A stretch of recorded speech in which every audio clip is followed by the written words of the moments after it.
It was a packed auditorium in Washington, D.C., filled with journalists, students, policy experts, and a national television audience tuning in live. The debate was scheduled to be one of the most anticipated televised political events of the season, pitting firebrand Congresswoman Jasmine Crockett against conservative TV host Laura Ingraham. The topic: the state of American democracy.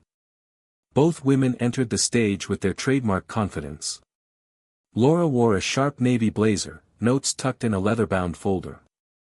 Jasmine, known for her bold energy and razor-sharp rhetoric, came dressed in deep crimson, her posture radiating unapologetic power. As the moderator introduced the evening, the tension between the two women was already thick. Viewers sensed it wasn't going to be a polite exchange of ideas, this was going to be a battle of ideologies, experience, and voices representing opposite ends of America's political divide. Congresswoman Crockett, Laura began coolly, "You speak of protecting democracy, yet your party supports censorship in the name of misinformation. Isn't that just hypocrisy with a pretty name?" Jasmine leaned forward, her smile calm but her eyes sharp. She hadn't spoken yet, but the crowd was already holding its breath, waiting for her first strike. To be continued. Jasmine Crockett didn't flinch. She paused for a moment, letting Laura's words linger in the air. The audience watched in silence, some leaning forward, already anticipating the Congresswoman's signature precision. "Laura," she began, voice steady, "the real hypocrisy is pretending that protecting people from blatant lies is somehow equivalent to tyranny. Let's be real, if a lie can collapse a democracy, then maybe the truth is the most patriotic thing we have left." A murmur rolled through the audience. Jasmine didn't stop there. "Your network spent months amplifying conspiracy theories, about elections, vaccines, even basic science. And now you want to lecture me on freedom of speech? There's a difference between speaking freely and deliberately spreading disinformation that gets people killed." Laura sat back, her expression still composed but clearly calculating. "So who decides what's disinformation? The government? You?" Jasmine leaned in, now on the offense. "No, Laura. Not me. Not a government agency. But facts do. Medical experts. Courts. Election officials from both parties.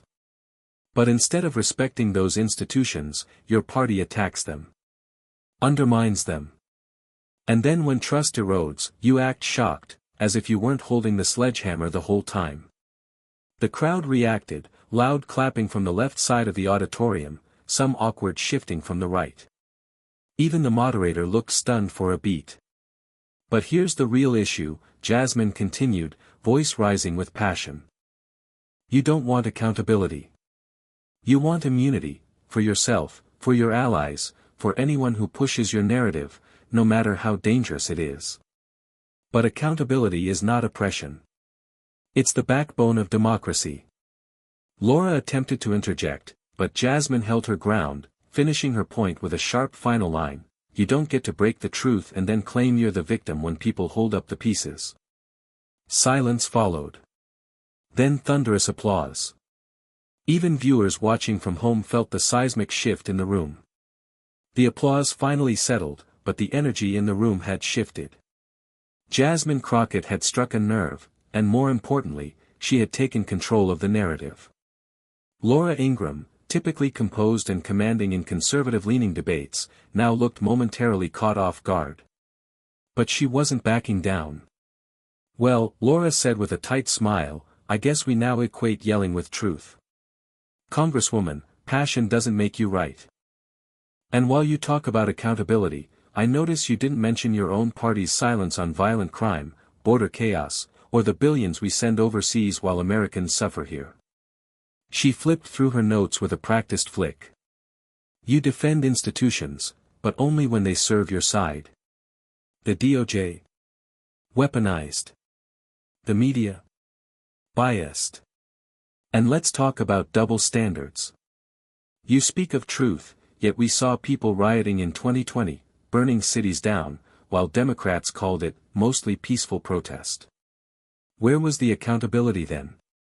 Some in the audience clapped. Laura was regaining ground. But Jasmine remained unfazed. She nodded slowly, even offering Laura a small smile, as if to say, "I was waiting for that." "You're right, passion alone doesn't make someone right," Jasmine said, her voice now more measured. "But facts do. And facts don't disappear just because they're inconvenient to your argument." She stepped forward, not physically, but in presence. "Let's address this one by one. Violent crime. Red states lead in per capita gun violence. Border chaos. Half of your party won't even vote for bipartisan immigration reform because they'd rather run on the problem than fix it." A few gasps echoed in the crowd. Jasmine didn't let up. "And those protests? Yes, there was violence. And Democrats condemned it. I condemned it. But we also didn't stage an insurrection. We didn't storm the Capitol, waving Confederate flags and chanting about hanging a vice president. Don't compare calls for justice with mobs trying to dismantle democracy." Laura opened her mouth to respond, but Jasmine raised her hand lightly, not to silence, but to finish what she started. "You want to talk about money going overseas? Let's talk about all the no-bid contracts, the corporate tax loopholes, the billionaires who fund media spin while regular people can't afford insulin. You call it helping Americans, but your side props up the same system that keeps them drowning." By now, the moderator had stopped looking at the clock. The audience was frozen, eyes glued to the stage, expressions ranging from stunned to wide-eyed admiration. Jasmine delivered her final line with chilling clarity, "You don't get to wave the flag while lighting matches at its base." A beat of silence. Then the crowd erupted. Thunderous, standing ovation. Laura stared forward, blinking rapidly, no snarky comeback, no sarcastic jab. Just the weight of a moment she hadn't expected. As the echoes of the standing ovation faded, Laura Ingraham adjusted her blazer, crossing her legs with a stiff smile, clearly trying to maintain composure. The camera panned to her, then back to Jasmine Crockett, who stood calm, centered, and entirely in command of the room. The moderator cleared his throat, clearly unsure how to redirect after such a seismic moment. "Ms. Ingraham, would you like to respond?" Laura didn't hesitate. "Yes. Because what we just heard was a masterclass in deflection. Blame the other side for everything, claim moral superiority, and ignore the actual concerns of real Americans: crime in the streets, fentanyl in schools, inflation destroying family budgets." She leaned forward now, voice sharpened. "While you give speeches, people are suffering. You want to talk about red states? Let's talk about Chicago, New York, Los Angeles, cities run by Democrats for decades, and yet, drowning in violence, homelessness, and decay. Where's the accountability there, Congresswoman?" Jasmine stood still, arms crossed lightly, letting Laura finish. "I don't need lectures from someone who thinks yelling at a camera is the same as leading a country," Laura added. "Americans need solutions, not sound bites." The line drew a few claps, mostly from one section of the crowd. But overall, the response was muted. The impact of Jasmine's earlier monologue still hung in the air like smoke after a controlled burn. And then, Jasmine moved. Not rushed. Not loud. Just enough. She stepped up to the microphone, and this time, her tone was softer. More surgical. Still strong, but deliberate. Focused. "You keep saying I'm not offering solutions, Laura," Jasmine began. "Let me offer one now. Let's stop pretending that poor people are the problem, when it's the policies passed by rich people who've never had to choose between rent and food." The audience murmured again, nodding. Jasmine went on. "You want to talk about Chicago? Great. Let's talk about the communities that were redlined for generations, denied loans, quality education, and healthcare. Let's talk about gun manufacturers flooding those same areas with firearms they'd never sell in gated suburbs." She turned slightly, addressing the audience now more than Laura. "And while we're at it, let's talk about how the same politicians who scream law and order vote against funding mental health programs, addiction services, housing assistance, and after-school programs. Jasmine paused, just for a breath, and dropped the next line like a gavel. You can't pull the ladder up behind you and then blame the people at the bottom for not climbing fast enough. Applause, loud and unfiltered, rolled through the room again. And Laura, Jasmine added, now facing her directly again, I don't give speeches for applause. I speak up because I come from the communities your show talks about, not to. There's a difference. You sell outrage. I've lived reality. Even some of Laura's usual supporters looked uneasy. The truth in Jasmine's words, the unflinching clarity, was cutting through the noise. And if you really care about fentanyl, about crime, about the working class, Jasmine said finally, then let's sit down off camera and draft legislation together. Let's put policy where your platform is. But if all you want is a headline, congratulations, you've got one. And I'll keep fighting for the people who can't afford your show, but feel the consequences of everything you defend. The room was still again. This wasn't just a debate anymore. It was a reckoning. The moderator tried to intervene, clearing his throat once more, visibly torn between keeping to the schedule and letting the moment play out. We're a bit over time on this segment, he stammered. But we'll allow brief closing responses. Laura Ingraham gestured to speak. With respect, she said, a little tighter now, this has turned into a campaign rally, not a debate. Jasmine, still calm, gave a small nod. What you call a rally, she said, some of us call reality finally being heard. That line was like an aftershock, not loud, but it lingered. The audience buzzed. Laura leaned in, now trying to re-establish control. You talk about legislation and change, but your policies are failing in real time. Inflation is crushing families. Border towns are overrun. People feel unsafe. And instead of responsibility, we get slogans and performative politics. Jasmine nodded slowly. Let me tell you something about performative politics, Laura. It's when politicians take photos at disaster sites but vote against the aid packages the next day. It's when they tweet thoughts and prayers after school shootings while cashing NRA checks behind closed doors. The crowd stirred again, louder now.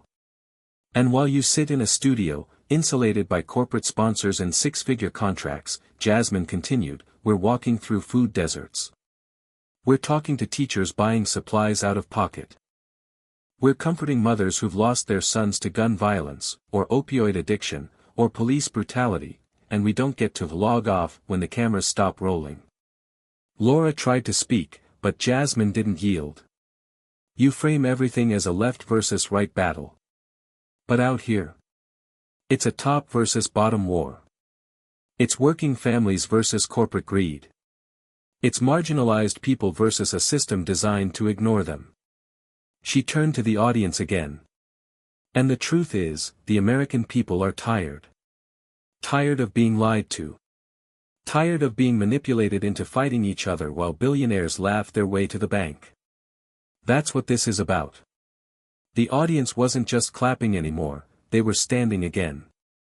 Multiple pockets rising to their feet, clapping, whistling, even some shouting, speak on it. For the first time, Laura's posture shifted into something uncertain. She flipped her pen in her hand, her usual retorts nowhere to be found. And you know what's really radical? Jasmine asked, lowering her voice as the room quieted. Believing that every child should eat. That every person should see a doctor. That every vote should count. That truth should matter. If that's radical, then maybe the center has shifted so far right, it's forgotten its soul. Silence again, the kind that isn't empty, but full of reflection. The moderator stepped forward, finally reclaiming the mic, voice solemn now. I think we've reached the natural conclusion of tonight's exchange. Jasmine gave a respectful nod to the moderator, then turned to Laura and said, sincerely but firmly, thank you for showing up. Dialogue matters. But so does honesty. Laura gave a tight-lipped smile, but her eyes betrayed her, a flicker of doubt, or perhaps recognition, that this wasn't just a debate she had lost. This was a moment, and Jasmine Crockett had owned it. Backstage, political commentators were already reacting in real time, phones buzzing with headlines and live stream reactions. Jasmine Crockett delivers devastating reality check on national stage. Laura Ingraham left reeling after brutal debate showdown. This wasn't a debate, it was a wake-up call. Online, clips of Jasmine's lines were going viral within minutes, stitched with captions like, "Every voter needs to hear this," and, "This is how you hold power accountable." What began as a televised debate had morphed into something far more powerful, a cultural flashpoint. In the hours following the debate, the political world didn't just respond, it exploded. Within 30 minutes, Jasmine Crockett's most powerful lines were trending on social media platforms under hashtags like #CrockettClapback, #TruthOverTactics, and #Crockett vs. Ingraham. Even users who typically avoided political discourse were quoting her final words. Some posted, "I didn't even know who Jasmine Crockett was this morning. I'll never forget her now." Cable networks scrambled. CNN ran a panel special titled, "Congresswoman Crockett's Moment, a Rising Star or a Political Earthquake?" Meanwhile, over at Fox, the tone was defensive. Laura Ingraham opened her next segment with a clipped smile and said, "Well, that was quite a performance, but let's separate drama from reality." But the public wasn't buying spin. The clips had already traveled far beyond partisan echo chambers. They were resonating in unexpected places, small towns, college campuses, union halls, even military forums. The fire Jasmine ignited wasn't just political, it was visceral. And she wasn't done. The morning after the debate, Crockett appeared on a widely watched morning show. When asked how she prepared for such a combative exchange, she smiled and said, "I didn't come to play defense. I came to represent the people who never get invited to that stage." Her tone was cool but deliberate. People are exhausted from being gaslit. They're told the sky isn't blue if it doesn't fit the narrative. I just came to remind folks what daylight feels like. When the host asked if she felt she'd gone too far with her remarks to Laura Ingraham, Jasmine replied, "I don't believe in punching down. But I will punch through if someone stands between truth and justice." And that night, truth needed a microphone. Meanwhile, behind the scenes, things were shifting rapidly. House Democrats began quietly circulating internal memos discussing Crockett as a rising figure, not just for speeches, but for leadership roles. Several progressive PACs reported massive spikes in fundraising overnight, attributing them directly to Crockett's performance. Even centrists, typically cautious about viral firebrands, began to murmur, "She's not just sharp. She's strategic." But the pushback was coming too. Conservative outlets launched an all-hands attack strategy, labeling her radical, angry, divisive. Laura Ingraham herself issued a statement claiming Crockett's emotional outbursts are exactly what's wrong with politics today. But Jasmine was ready. She tweeted back with a simple message, "If truth feels like an outburst to you, maybe you've been too comfortable with lies." It racked up 1 million views in an hour. Elsewhere, regular people started organizing watch parties to replay the debate, inviting neighbors, co-workers, friends who had tuned out of politics entirely. Some described the event as, "the first time I felt someone was actually fighting for us, not over us." And then something unexpected happened. A former Republican staffer, moderate, well-respected, now an independent commentator, wrote an op-ed titled, "I don't agree with Jasmine Crockett on everything. But I believe her." In it, she wrote, "She didn't sound like a politician. She sounded like someone who's lived what she speaks. And that's rare." Laura Ingraham came with prepared talking points. Jasmine came with purpose. And that was the turning point. Jasmine Crockett wasn't just the winner of a debate. She was the symbol of a growing movement, one that refused to play polite while the system pretended to listen. One that no longer asked for permission to speak. And now, people were listening. Not just because she shouted. but because she made it impossible to ignore her, and the truth she carried. 2 weeks had passed since the debate, but the ripple effect was still building, not fading. Jasmine Crockett had returned to Capitol Hill, but she was no longer just another face in the chamber. She was now being sought out, not only by journalists and activists but by fellow lawmakers who'd once dismissed her as too bold, too outspoken, too real. Now, they were watching her lead. In backrooms and policy meetings, her voice carried more weight. She had no interest in celebrity, her focus was legislative. But the platform she had now could no longer be ignored. Meanwhile, Laura Ingraham's team scrambled to reshape the narrative. Her PR staff released several edited clips to paint the debate as biased, suggesting the crowd was stacked against her. But viewers weren't fooled, the raw footage had already spoken. Over 40 million people had seen Jasmine's takedown on various platforms, and the consensus was clear. Even conservative publications like The Hill and Politico conceded that Crockett didn't just win, she redefined the arena. And the grassroots? They had caught fire. Young voters, especially Gen Z activists, began posting under the tag #JasmineEffect, sharing stories, starting fundraisers, building local initiatives in her name. A viral TikTok campaign titled Crockett's Class encouraged people to register to vote using clips of her debate performance mixed with fact checks, jokes, and inspiring commentary. One video ended with the caption, "If she can shut down a national news anchor, imagine what we can do together." And then came the moment that solidified her shift from rising figure to movement leader. At a major rally in Atlanta, surrounded by local leaders, teachers, nurses, union reps, and faith leaders, Jasmine Crockett took the mic and said, "This isn't about me. This is about what happens when someone finally calls it like it is, without fear, without compromise, and without a script. If that resonated with you, then hear me now, your voice matters. Your vote matters. And we are done being silent." The crowd roared. Cameras flashed. Flags waved. Behind her, a young black girl in a hoodie held a handmade sign that read, "Truth just got a new name. And it's Jasmine Crockett."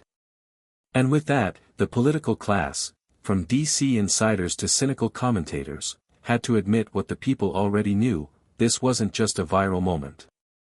It was the beginning of a shift. From silence to sound. From outrage to action. From the margins, to the mic. And Jasmine Crockett wasn't done speaking yet. Months after the debate that rocked the nation, the story of Jasmine Crockett hadn't faded, it had matured. What was once a single fiery exchange had blossomed into something far deeper, a shift in the political conversation, a cultural awakening, and the rise of a new kind of leader. The clip of Jasmine dismantling Laura Ingraham became one of the most viewed political moments of the year, now studied in classrooms, quoted in campaign ads, and referenced in op-eds from both the left and the right. But Jasmine didn't stop at being a viral figure. She turned the momentum into a mission. Her next move was bold, launching a national initiative called Truth in Action, a coalition aimed at combating misinformation, mobilizing young voters, and supporting underrepresented communities in policymaking. It wasn't flashy, no big corporate sponsors or celebrity endorsements. But it was authentic. And it was working. Community centers began opening in neglected districts, each one focused on civic literacy, legal resources, and local empowerment. People who had once felt invisible were now stepping forward, energized and informed, saying, "She speaks like us. And she fights like she means it." Meanwhile, the political establishment could no longer box her in. Some insiders tried to paint her as a firebrand populist, while others attempted to co-opt her momentum for party talking points. But Jasmine wouldn't play that game. When asked in an interview what she thought of being labeled unpredictable, she laughed and said, "If telling the truth and doing the work makes me unpredictable, then predictable is overrated." But perhaps the most defining moment came not on a debate stage, or in a campaign ad, but at a town hall in Tulsa, Oklahoma. A woman stood up, maybe in her late 60s, holding a photo of her grandson. Her voice trembled as she explained how had been lost to gun violence in a city that kept cutting after-school programs while expanding its police budget. She looked at Jasmine with tears in her eyes. "No one's ever listened to us before," she said. "They come here for votes. But you came here for us." Jasmine walked down from the stage. No cameras followed. No press handlers scripted her next move. She sat next to the woman, held her hand, and listened. Not to respond, but to understand. That was Jasmine Crockett's power. Not just in the way she demolished bad faith arguments. Not just in the way she out-talked one of the sharpest conservative voices on national television. But in how she listened. How she cared. How she turned truth into policy, and pain into power. By the end of the year, political analysts called it the Crockett Doctrine: bold truth, fearless accountability, and people-first policymaking, without apology. And the people? They weren't just watching anymore. They were marching. Voting. Running for office. Standing up. Jasmine hadn't just won a debate. She had ignited a movement. And that, more than any viral clip or trending hashtag, was the real legacy.